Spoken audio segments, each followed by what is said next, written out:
اللہ تعالیٰ نے تو پہلے ہی کہا ہے نا، انتم اشد خلقا ام السماء بنا، کیا آپ پیدا کر یعنی آسمان کو پیدا کرنا یا تمہیں پیدا کرنا اس کے لیے زیادہ مشکل ہے یا آسمانوں کو بنانا؟ رفع سمکہا فسواہا، اس نے تو آسمانوں کو بنایا، اس نے اس کی چھت کو بلند کیا۔ تو اللہ کہہ رہے ہیں وَلَقَدْ خَلَقْنَا فَوْقَكُمْ، فوقکم میں بھی بڑی خوبصورتی ہے۔ زمین کے کسی حصے میں بھی چلے جاؤ، آسمان فوقکم ہی ہوگا، آپ کے اوپر ہی ہوگا، ہر جگہ کسی حصے میں چلا جائے انسان۔ اور پھر اللہ تعالیٰ کہہ رہے ہیں وَمَا كُنَّا عَنِ الْخَلْقِ غَافِلِينَ، کنہ استمرار ہے، اس میں ہمیشگی کے لیے ہے، اس لیے اس کے ترجمہ ایسے ہوگا کہ وہ کبھی مخلوق سے غافل نہیں ہوتا۔ اتنا سا جملہ ہے وَمَا كُنَّا عَنِ الْخَلْقِ غَافِلِينَ، مگر کوئی غور کرے تو معنی کے جہان چھپے ہوئے ہیں کہ ہم اپنی مخلوق سے، کسی بھی مخلوق سے، وہ کہیں بھی ہو، ہم اس سے غافل نہیں ہیں۔ سوچیں کتنی وسیع کائنات ہے، انسان تو کہیں بھی نہیں پہنچ سکا، اس کا علم تو بالکل ہی زیرو ہے۔ سبع سماوات طباقا، سبع طرائق، 7 زمینیں، کتنی دنیایں ہیں، کتنے عالم ہیں، ان میں کتنے انسان، جانور، کتنی مخلوقات ہوں گی، مگر اللہ تعالیٰ اپنی کسی مخلوق سے غافل نہیں ہے، نہ اسے بھولتے ہیں اور نہ کسی مخلوق کو پیدا کرنے کے بعد اسے ضائع کرتے ہیں۔ انسان تو ساری مخلوقات میں افضل الخلائق ہے نا۔ اللہ کسی جاندار کے رزق سے غفلت نہیں برتتے، نہ ہی اس کی ضروریات سے لا علم ہیں، اپنی مخلوقات کی ایک ایک پریشانی سے واقف ہیں، ان کی ہر تکلیف سے، ہر درد سے، ان کی ہر ٹیس اللہ جانتا ہے، اس کے بارے میں ہر آنسو کا حساب ہے اس کے پاس۔ تو جب بھی انسان کبھی پریشان ہو، افسردہ ہو، ڈپریس ہو، تو وہ اس آیت کو زور سے اپنے آپ کو سنائے وَمَا كُنَّا عَنِ الْخَلْقِ غَافِلِينَ، کہ اللہ نے کہا ہے کہ ہم اپنی کسی مخلوق سے کبھی غافل نہیں ہوتے۔ تو تو اللہ کی ہر بات بالکل سچ ہے، 100% حق ہے۔ تو اپنے آپ کو یقین دلائیں کہ ہمارا رب ہم سے غافل نہیں ہے۔ ہم کس بات سے ڈرتے ہیں؟ کیا اندیشے لاحق ہیں؟ ہماری ہر فیلنگ کو وہ جانتا ہے، ہمارے سارے میٹرز، ساری پرابلمز، ساری تکالیف، ہر چیز کے بارے میں جانتا ہے۔ جب ہمارا رب ہم سے غافل نہیں ہے تو پھر کیا پریشانی ہے ہمیں؟ پھر بس اپنے رب کے اوپر بھروسہ رکھیں۔ تو نہ وہ آسمان سے غافل ہوتا ہے کہ آسمان زمین پہ گر پڑے، نہ سمندر کی موجوں سے وہ غافل ہوتا ہے، نہ پانی کے تیرتے ہوئے قطروں سے غافل ہوتا ہے، نہ صحرا میں بکھری ہوئی ریت کے ذروں سے غافل ہے ہمارا رب، نہ جنگلات کے درختوں کے پتوں سے، نہ زمین کی گہرائیوں میں چھپی مخلوقات سے۔ زمین اور آسمان میں کوئی جاندار ایسا نہیں ہے جس کو اللہ تعالیٰ اس کا رزق نہ پہنچاتے ہوں۔ سورہ ہود کی آیت ہے، زمین میں چلنے والا ایسا کوئی جاندار نہیں جس کا رزق اللہ کے ذمے نہ ہو۔ اللہ جانتا ہے کہاں اس کا ٹھکانہ ہے اور کہاں اس کا سونپا جانا ہے، یعنی کہاں وہ مرے گا، یہ بھی ریٹن ہے۔ یعنی ایسا نہیں ہے کہ انسانوں اور زمین کو پیدا کرنے کے بعد اللہ تعالیٰ ان سے بے خبر ہو گئے، بے تعلق ہو گئے، یا انہیں کسی داتا گنج بخش یا کسی دستگیر کے حوالے کر دیا کہ اب تم ان سے مانگ لینا تو یہ تمہاری ضروریات کو پورا کر دیں گے۔ اللہ تعالیٰ ساری دنیا کو، ساری کائنات کو تھامے ہوئے ہیں۔ سورہ حدید کی آیت ہے، آیت 4، وہ جانتا ہے جو چیز زمین میں داخل ہوتی ہے اور جو اس سے نکلتی ہے، جو آسمان سے اترتی ہے، جو اس میں چڑھتی ہے، اور وہ تمہارے ساتھ ہے جہاں بھی تم ہو، اور اللہ اسے جو تم کرتے ہو خوب دیکھنے والا ہے۔ تو بہت اہم بات ہے اللہ کا فرمان ہے، سورہ اسراء کی آیت 44 ہے، تسبح لہ السماوات السبع والارض ومن فیہن، ساتوں آسمان اور سب زمینیں اور ان کی سب چیزیں جو کچھ اس کے درمیان ہے، سب کے سب اللہ کی تسبیح بیان کرتے ہیں۔ تو کیا تم نہیں دیکھتے کہ اللہ تعالیٰ نے کس طرح اوپر تلے آسمانوں کو بنایا ہے؟ سب کے سب اللہ کی تسبیح کر رہے ہیں، 7 آسمان اور 7 زمینیں اور جو کچھ اس کے درمیان میں ہے۔ اختیار صرف کس کو دیا گیا؟ انسان کو، کہ وہ اس کے اوپر چھوڑ دیا گیا، تمہاری مرضی ہے تم تسبیح کرو یا نہ کرو۔ وہ تو سب کر ہی رہے ہیں، لیکن انسان کو چیک کیا گیا، اس کی اللہ سے محبت چیک کی گئی۔ سب اللہ کی تسبیح، ہر چیز اللہ کی تسبیح بیان کرتی ہے۔ ہم بھی تو سوچیں، کیا ہم اللہ کی تسبیح بیان کرتے ہیں؟ ہم کثرت سے اللہ کا ذکر کرتے ہیں؟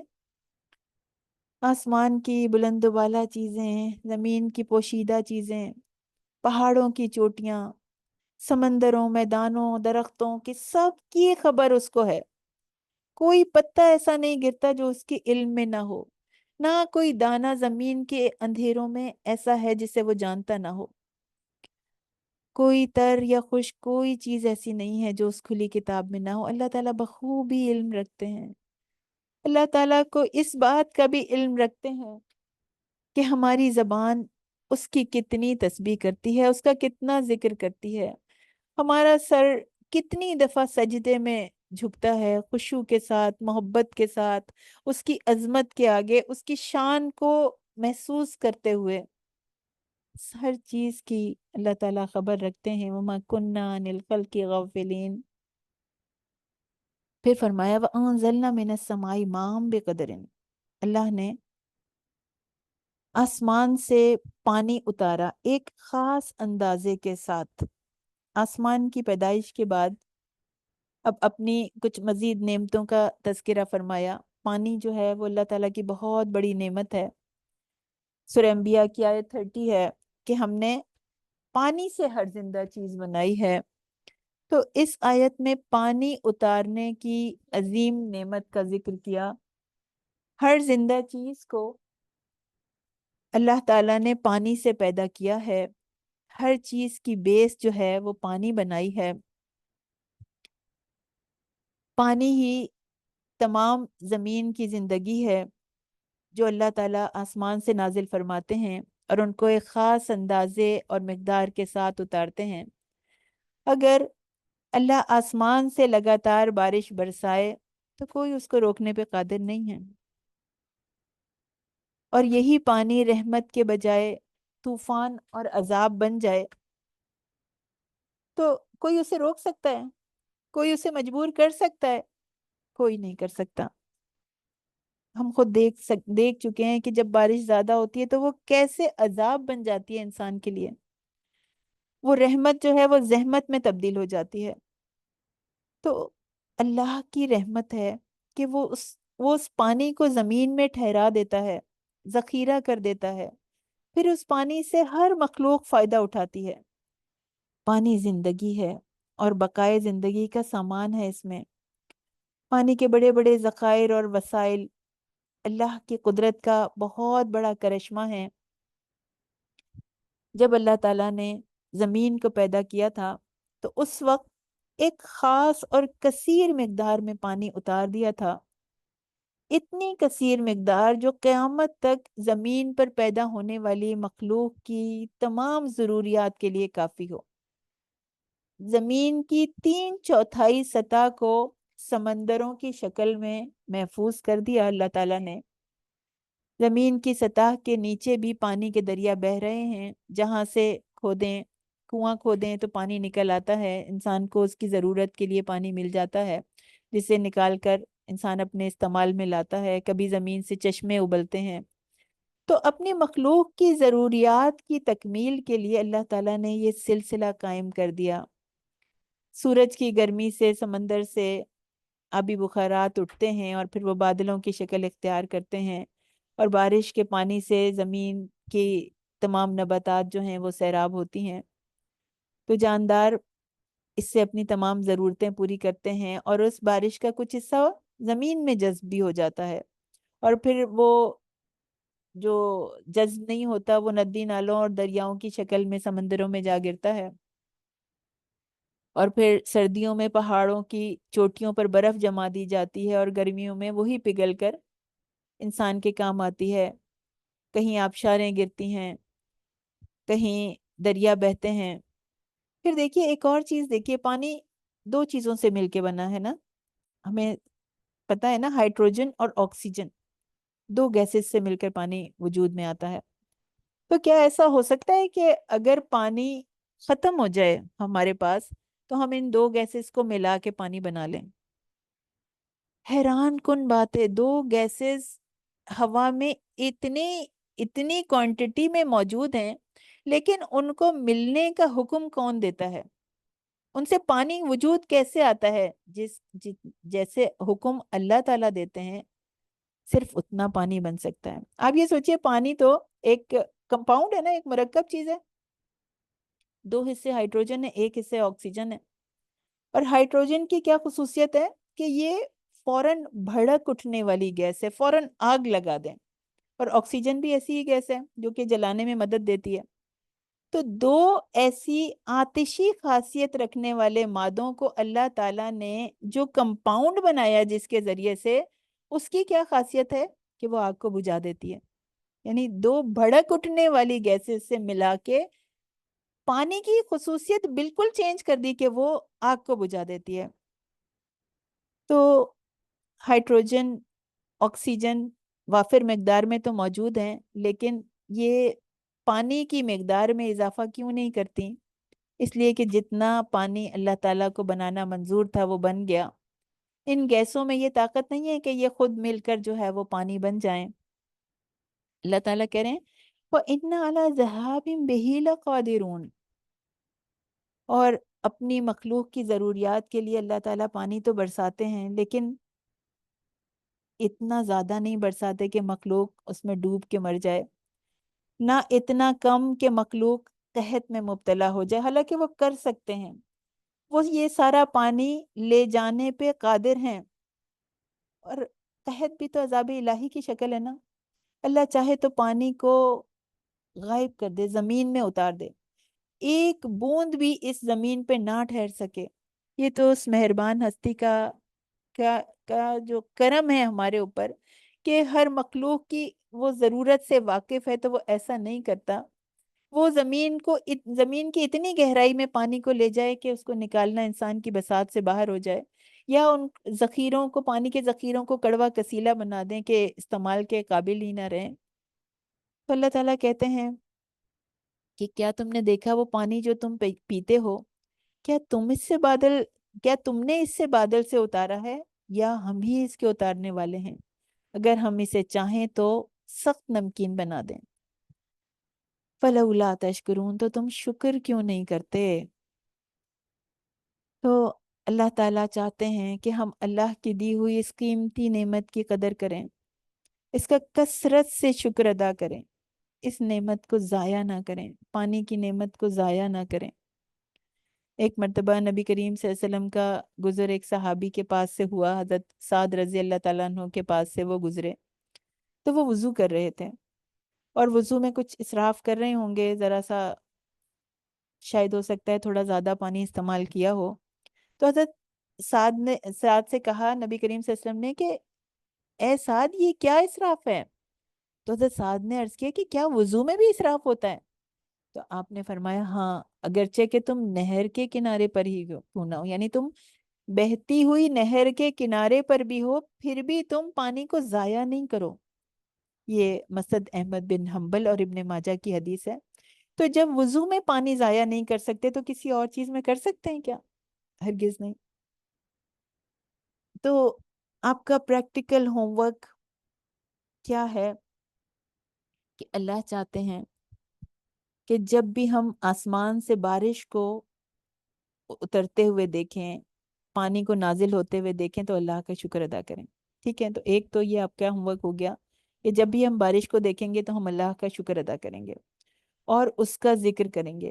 پھر دوسرا کیا ہوم ورک ہے کہ جب پیاس لگے اور اس اس پانی کے ذریعے سے ہم اپنی پیاس بجھائیں تو دل کی گہرائیوں سے ہم اپنے رب کا شکر ادا کریں۔ اور تھرڈ چیز کیا ہے کہ ہمیں پانی کی اس نعمت کو ضائع نہیں کرنا، ہمیں اسے بہت احتیاط سے استعمال کرنا ہے، بہت ذمہ داری کے احساس کے ساتھ ہمیں اسے استعمال کرنا ہے، کیونکہ ہمیں اس اللہ کی اس نعمت کا حساب دینا ہے۔ اور میٹھے پانی کے جو ذخیرے ہیں ان کو گندا ہونے سے بھی بچانا ہے۔ کبھی ایسا ہو رہا ہوتا ہے کہ ہماری آنکھوں کے سامنے اس طرح کی کوئی چیز ہو رہی ہوتی ہے، تو اس کے لیے بھی انسان کو ضرور آواز بلند کرنی چاہیے کہ اس نعمت کو ضائع نہ کیا جائے، یہ لوگوں کے لیے بینیفیشل ہو۔ پھر فرمایا فَأَنشَأْنَا لَكُمْ بِهِ جَنَّاتٍ مِّن نَخِيلٍ وَأَعْنَابٍ، پھر ہم نے تمہارے لیے اس کے ساتھ کھجوروں اور انگوروں کے کئی باغ پیدا کیے، تمہارے لیے ان میں بہت سے لذیذ پھل ہیں اور انہی سے تم کھاتے ہو۔ فَأَنشَأْنَا لَكُمْ بِهِ جَنَّاتٍ، پانی اتارنے کے ذکر کے بعد اس پانی سے مردہ زمین کا زندہ کرنا، اس کو سرسبز کر دینا، اس میں باغات اگا دینا، اس سے پودے اگا دینا اللہ کے لیے کچھ بھی مشکل نہیں، اور مرنے کے بعد زندہ کرنا بھی اس کے لیے اتنا ہی آسان ہے۔ تو اللہ کے ہم پر انکاؤنٹیبل احسانات ہیں، کیسے کوئی اس سے سرکشی کر سکتا ہے، کیسے کوئی اس کی نافرمانی کر سکتا ہے، کیسے کوئی اس کی حکم عدولی کر سکتا ہے۔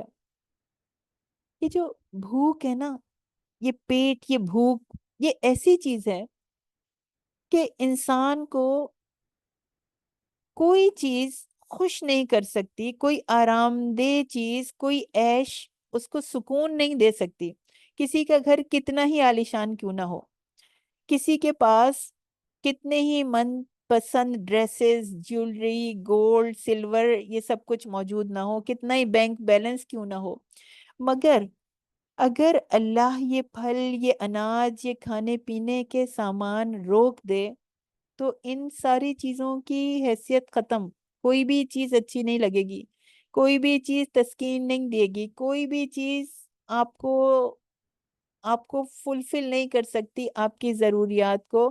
جو اللہ تعالیٰ نے جو چیزیں ہمیں دی ہیں وہ کتنی اہم ہے ہمارے لیے، اللہ تعالیٰ نے ہر چیز کو ہمارے لیے اویلیبل کر دیا، تو ہم نے اس کو فار گرانٹیڈ لینا شروع کر دیا، ان نعمتوں پر اپنا حق سمجھنا شروع کر دیا، اس کا شکر ہی نہیں ادا کرتے۔ کتنا بڑا احسان ہے اس کا کہ اس نے ہمارے لیے زمین پہ ایسے باغات پیدا کیے جن سے غلہ، اجناس، پھل، سبزیاں پیدا ہوتی ہیں، جن میں بھوک کو دور کرنے کے لیے طاقت ہے، یعنی طاقت بھی دیتی ہیں، توانائی بھی دیتی ہیں، بھوک کو بھی دور کرتی ہیں، پھر ٹیسٹ برڈز کو بھی سیٹسفائی کرتی ہیں۔ تو اللہ تعالیٰ نے قسم قسم کے پھل اور غلے پیدا کیے، اور پھر خاص طور پہ انگور اور کھجوروں کا تذکرہ کیا۔ من نخیل و آناب، نخیل کھجور کے درخت، اور آناب عنب ان کی جمع ہے، انگور کا پھل۔ تو کھجور اور انگور کا خصوصاً ذکر کیا کیونکہ اس میں بے شمار فائدے ہیں، اور دوسرے تمام پھلوں پر ان کو برتری حاصل ہے، عرب میں یہ دونوں پھل زیادہ پائے جاتے ہیں۔ تو انگور کے پھل کا ذکر جو ہے وہ انگور کے ذکر سے پہلے کھجور کے کا ذکر کیا، کیونکہ کھجور کا درخت پھل کے علاوہ بھی بہت سے فائدے رکھتا ہے، اس کا ہر حصہ کارآمد ہے۔ اور سورہ ابراہیم میں ہم نے اس کو کیا تھا کہ اس کو شجر طیبہ کہا گیا ہے، سورہ ابراہیم آیت 24 میں، کہ کیا تو نے نہیں دیکھا کہ اللہ نے ایک پاکیزے کلمہ کی مثال کیسے بیان فرمائی، ایک پاکیزہ درخت سے، کشجرۃ طیبہ، یعنی کھجور کا درخت شجرۃ طیبہ ہے، کھجور کے درخت کے انہی درخت کی اس میں تمام درخت آ گئے جن سے پھل، پھول، پتے، چھال، لکڑی ملتی ہے۔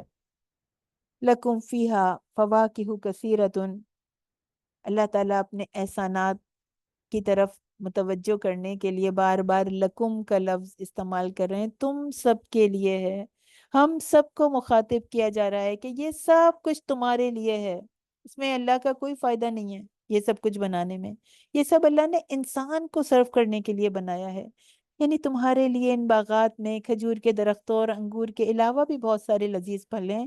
وَمِنْهَا تَأْكُلُونَ، تأکلون سے باقی تمام جو غذائی ضروریات ہیں ان کو پورے کرنے کی طرف اشارہ ہے۔ تو انہی کی آمدنی سے تمہیں سارا سال تمہارے کھانے پینے اور دوسری ضروریات کا بندوبست ہوتا رہتا ہے۔ پھر فرمایا وَشَجَرَةً تَخْرُجُ مِن طُورِ سینا، شجرتن تخرج، وہ درخت جو طور سینا سے نکلتا ہے۔ طور سینا ایک جگہ کا نام ہے، درخت کا نام نہیں لیا گیا، لیکن اس کی صفات کے ذکر سے پتہ چل رہا ہے کہ اس سے مراد زیتون کا درخت ہے۔ یہ اگرچہ ڈیفرنٹ کنٹریز میں پیدا ہوتا ہے، لیکن طور سینا کا جو ذکر کیا گیا ہے یہ اس کے اصلی وطن کے طور پہ کیا گیا ہے۔ شام اور فلسطین کا زیتون جو ہے وہ بہت عمدہ ہوتا ہے۔ شام میں زیتون اتنی کثرت سے ہوتا ہے کہ گھروں، کھیتوں، سڑکوں کے کناروں پر یہ خود بخود اگا ہوا ملتا ہے، اور اس درخت کی عمر بھی بہت زیادہ لمبی ہوتی ہے۔ اور اللہ تعالیٰ نے اس میں 3 خصوصیات رکھی ہیں۔ ایک تو یہ کہ یہ غذا ہونے کے ساتھ ساتھ پھل بھی ہے، اور آج بھی عرب اسے پھل کے طور پر ناشتے میں استعمال کرتے ہیں، بلکہ صرف عرب ہی نہیں بلکہ اکثر لوگ جو بہت ڈائٹ کانشیس ہوتے ہیں وہ اس کا بہت استعمال کرتے ہیں۔ اگرچہ کہ اس میں ہلکی سی کڑواہٹ ہوتی ہے، لیکن جو اس کو یوز کرتا ہے اس کا ایک ٹیسٹ ڈیولپ ہو جاتا ہے کہ اس کی کڑواہٹ بھی جو ہے وہ بہت اچھی لگنے لگتی ہے۔ دوسری اس کی خصوصیت کیا ہے کہ جب یہ جو زیتون ہے یہ جب درخت سے اترتا ہے تو یہ ایک مکھن کی طرح ہوتا ہے، جسے سالن کے طور پر بھی استعمال کیا جاتا ہے۔ تو کہا کہ آپ اس کے ذریعے سے یعنی سالن کے طور پر بھی اس کو استعمال کیا جا سکتا ہے، روٹی کے ساتھ اس کو کھایا جا سکتا ہے۔ نبی کریم صلی اللہ علیہ وسلم بھی زیتون کے تیل کے ساتھ روٹی کھا لیا کرتے تھے، اس کو سالن کے طور پہ کھا لیا کرتے تھے۔ اور اس کی تیسری خصوصیت یہ ہے کہ اس سے بہتر شاید کوئی اور تیل نہیں ہے۔ باقی جو پھل ہوتے ہیں وہ دھوپ کی کثرت سے وہ سوکھ جاتے ہیں، ماند پڑ جاتے ہیں، لیکن اس پر جتنی دھوپ پڑے یہ شفاف ہو جاتا ہے، شفاف تیل دیتا ہے۔ اور قرآن کریم نے اس کے شفاف ہونے کی طرف بھی اشارہ کیا ہے کہ آگ کے چھونے سے پہلے ہی اس کا تیل بھڑک اٹھنے کے لیے تیار ہے۔ یہ تذکرہ کیا گیا ہے سورہ نور میں، کیونکہ یہ اپنی ذات میں بہت شفاف ہوتا ہے۔ اور جہاں تک غذائیت کا تعلق ہے، یہ اس تیل میں کولیسٹرول نہیں ہوتا ہے، بہت کم ہوتا ہے، بہت زیادہ کم۔ تو اس لحاظ سے غذائیت کے لحاظ سے بھی یہ بہت غذائیت میں بھرپور ہے، بہت کم نقصان دیتا ہے۔ اس کی افادیت جیسا کوئی دوسرا تیل نہیں ہے۔ تو اللہ تعالیٰ کی نعمت ہے یہ زیتون، اور اس کی قدرت کا کمال ہے کہ پانی سے سیراب ہوتا ہے یہ درخت، اور اپنے اندر تیل کا خزانہ رکھتا ہے، اور کھانے والوں کے لیے ایک طرح کا سالن لے کے اگتا ہے۔ تو تیل کھانے پکانے اور سالن کے طور پر اور جسم میں لگانے اور دوسری ضروریات میں کام آتا ہے۔ اس کا پھل اچار کی صورت میں بھی کھانے میں کام آتا ہے۔ سورہ نور میں اللہ تعالیٰ نے اس کو شجر مبارکہ بھی قرار دیا گیا، اس کے تیل کی تعریف کی ہے کہ اس کا تیل قریب ہے، سورہ نور آیت 35 کے قریب ہے کہ روشن ہو جائے۔ اس کا تیل قریب ہے کہ روشن ہو جائے اور خواہ اسے آگ نے نہ چھوا ہو۔ پھر سورہ 3 میں زیتون کی قسم بھی کھائی گئی ہے، اور نبی کریم صلی اللہ علیہ وسلم نے فرمایا کہ زیتون کھاؤ اور اس کا تیل استعمال کرو، کیونکہ یہ ایک مبارک درخت ہے۔ تو اگرچہ یہاں پہ صرف زیتون کا درخت کا ذکر کیا گیا ہے، مگر اس میں وہ تمام درخت اور پودے بھی آ گئے جن سے کہ انسان روغنیات کے طور پر اپنی ضرورت کے لیے جن کو حاصل کرتا ہے، کھانے میں لازمی طور پر جو حاصل ہوتے ہیں۔ پھر فرمایا وَإِنَّ لَكُمْ فِي الْأَنْعَامِ لَعِبْرَةً، اور بے شک تمہارے لیے چوپایوں میں یقیناً عبرت ہے۔ عبرت کیا ہے؟ نصیحت، سبق حاصل کرنے کے لیے۔ علامہ راغب اصفہانی جو ہیں وہ لعبرہ کی تشریح ایسے کرتے ہیں، لعبرہ میں تنوین جو ہے وہ تعظیم کے لیے ہے، یعنی بہت بڑی عبرت، معنی ہے عبور کرنا، ایک جگہ سے دوسری جگہ پہنچنا، یعنی ایک چیز سے ایسی نصیحت حاصل کرنا جو دوسری جگہ کام آ جائے۔ تو اب موت کے بعد زندگی کا یقین دلانے کے لیے اور اپنی نعمتوں اور قدرتوں کا احساس دلانے کے لیے نباتات کے تذکرے کے بعد اب ان نباتات سے اعلیٰ درجے کی مخلوق کا ذکر کیا جا رہا ہے، جو روح رکھنے والی ہے، جو چوپائے ہیں۔ تو کہا نسقیکم نسقیکم مما فی بطونہا، اور ہم تمہیں ان میں سے جو ان کے پیٹوں میں ہے پلاتے ہیں۔ یعنی اب ایک سورہ نحل کی آیت ہے، آیت 66، کیا ہے اس میں؟ وَإِنَّ لَكُمْ فِي الْأَنْعَامِ لَعِبْرَةً، اور تمہارے لیے چوپایوں میں یقیناً بڑی عبرت ہے۔ اور ہم ان چیزوں میں سے جو ان کے پیٹوں میں ہیں، یعنی گوبر اور خون کے درمیان سے تمہیں خالص دودھ پلاتے ہیں، جو پینے والوں کے لیے حلق سے آسانی سے اتر جانے والا ہے۔ یعنی گوبر کی بو اور رنگ اور خون کی سرخی دونوں سے خالص سفید اور لذیذ دودھ اللہ تعالیٰ کی قدرت کی وجہ سے حاصل ہوتا ہے۔ اللہ کی کتنی عظیم نشانی ہے۔ دودھ ایک مکمل غذا ہے، اسی لیے بچے کے لیے بچے کی پیدائش جو ہے وہ مکمل پرورش شروع میں دودھ پر ہی ہوتی ہے۔ رسول اللہ صلی اللہ علیہ وسلم نے فرمایا، ترمذی کی حدیث ہے، سلسلہ صحیحہ میں بھی موجود ہے، کہ 3 چیزیں رد نہیں کی جاتی: گاؤ تکیے، تیل یعنی خوشبو، اور دودھ یعنی خوشبو والا تیل اور دودھ۔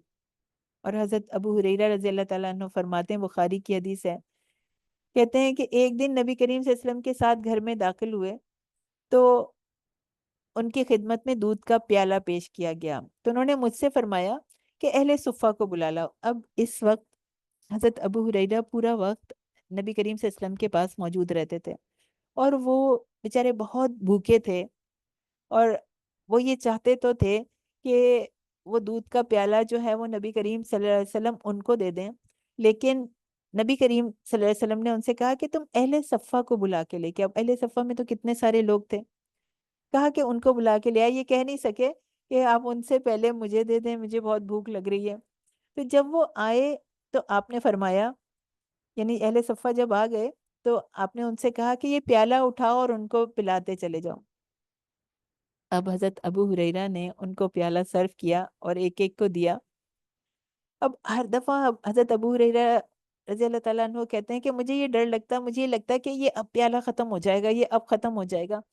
تو وہ اس پریشانی میں تھے کہ اب میرے لیے جو ہے وہ کچھ نہیں بچے گا، میں بھوکا کا بھوکا رہ جاؤں گا، لیکن دل کی بات دل میں رکھی ہوئی، کچھ بول نہیں رہے منہ سے، ان کو پلاتے رہے۔ جب سب نے پی لیا تو رسول اللہ صلی اللہ علیہ وسلم نے، کہتے ہیں، مجھ سے کہا کہ اب بیٹھو اور تم پیو۔